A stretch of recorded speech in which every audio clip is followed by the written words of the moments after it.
नमस्कार, आप देख रहे हैं बिजनेस टुडे बाजार और हर बार की तरह हम लोग हाजिर हैं एक खास मुद्दे को लेकर। आप लोग सब जान रहे हैं कि अमेरिकी बाजार में ज़बरदस्त कोहराम मचा हुआ है। इसकी वजह जानते हैं आप? जैसा आप सोच रहे हैं बिल्कुल वैसा नहीं है।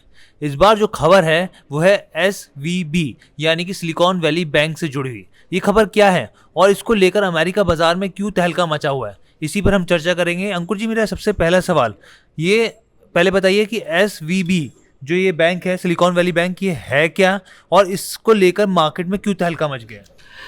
देखिए, एसवीबी अमेरिका में नेस्डेक में लिस्टेड है कंपनी। और बेसिकली क्या है कि सिलिकॉन वैली बैंक, जैसे नाम से ही पता चल रहा है कि ये बैंक बेसिकली जो स्टार्टअप्स हैं और जो टेक कंपनीज़ हैं उनके लिए काम करता है।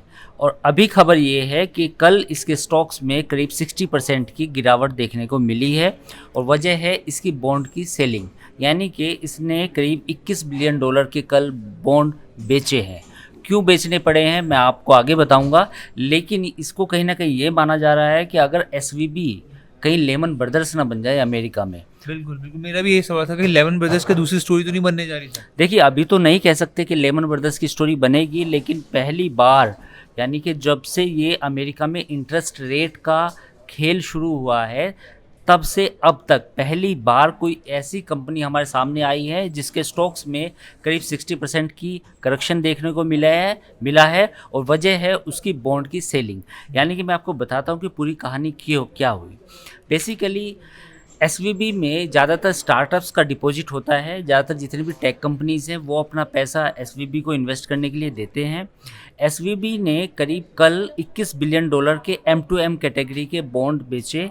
बॉन्ड बेचने के बाद इस बैंक को करीब $1.8 बिलियन का नुकसान झेलना पड़ा, क्योंकि वो M2M कैटेगरी के बॉन्ड थे तो उनको उस समय बेचना ही पड़ा। और $1.8 बिलियन का जब नुकसान हुआ तो फिर इस नुकसान की भरपाई करने के लिए एसवीबी को अपनी इक्विटी बेचनी पड़ी, यानी कि अपनी हिस्सेदारी बेचनी पड़ी। और जब हिस्सेदारी अपनी बेची तो उसके साथ जो उसके निवेशक थे उन्होंने भी धड़ाधड़ अपने स्टॉक्स को बेचना शुरू किया। और यही वजह है कि ये एक दिन में करीब 60% गिर गया। करीब 60% टूट गया है, यानी करीब जो जिस तरह का आप आंकड़ा बता रहे हैं 1 पॉइंट कितना 1.8 बिलियन, यानी करीब 15,000 करोड़ रुपए का नुकसान साफ तौर पे कंपनी को झेलना पड़ा है। अच्छा सर, ये बताइए क्या इससे ये अनुमान या फिर कहें कि एक हम लोग वैसे ही सवाल पूछना चाहते हैं, क्या मंदी की सुगबुगाहट हम लोग कहते हैं क्या शुरुआत हो गई अमेरिका में? इसको ऐसे समझा जा सकता है कि जो स्टार्टअप्स थे या टेक कंपनीज हैं उनके पास लिक्विडिटी नहीं है। उन्होंने एसवीबी फाइनेंशियल्स को कहा कि भैया जो हमारा पैसा आपके पास है आप वो पैसा हमें दे दीजिए, बेच के दे दीजिए, चाहे घाटे में दे दीजिए, हमें पैसा चाहिए। तो ये वजह है कि उन्होंने कहा कि अपनी लिक्विडिटी को पूरा करने के लिए उन्होंने बेचने के लिए कहा। अब ये समझिए, इस बात का कहीं ना कहीं ये संकेत ये समझने की कोशिश कीजिए कि अमेरिका में टेक कंपनीज या स्टार्टअप्स जो हैं उनके पास लिक्विडिटी की बेहद कमी है।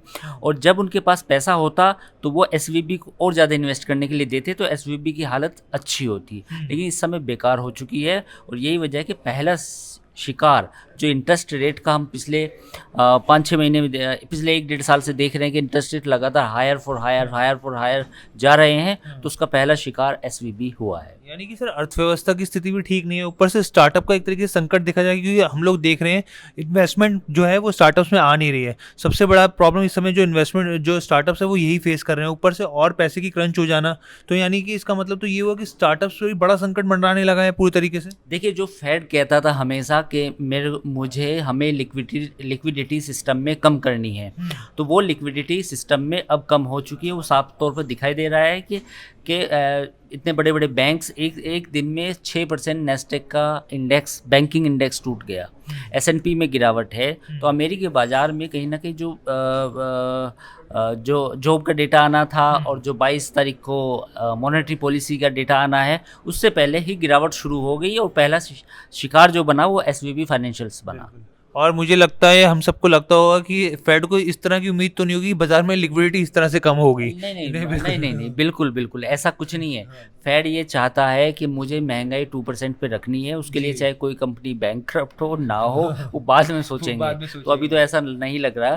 तो फेड तो ये चाहता है कि जैसे त्राहिमाम मचेगा तो ऐसा लगता है कि फेड की जो आत्मा है उसको सुकून मिलेगा, क्योंकि वो बेसिकली 2% की इन्फ्लेशन को रखना चाहता है अमेरिका में। बिल्कुल, जैसे भारत में टारगेट होता है आरबीआई का 4 से 6% के बीच में, उसी तरीके से जो फेड की भी कोशिश है कि 2% तक महंगाई के आंकड़े को रोक के रखा जाए। तो ये थी वीडियो, ये था विश्लेषण आपके लिए बेहद आसान भाषा में।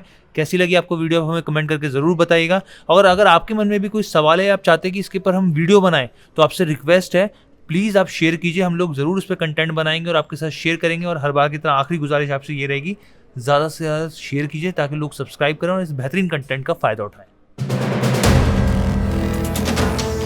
वीडियो पसंद आया तो हमें लाइक, कमेंट, शेयर और सब्सक्राइब जरूर करें।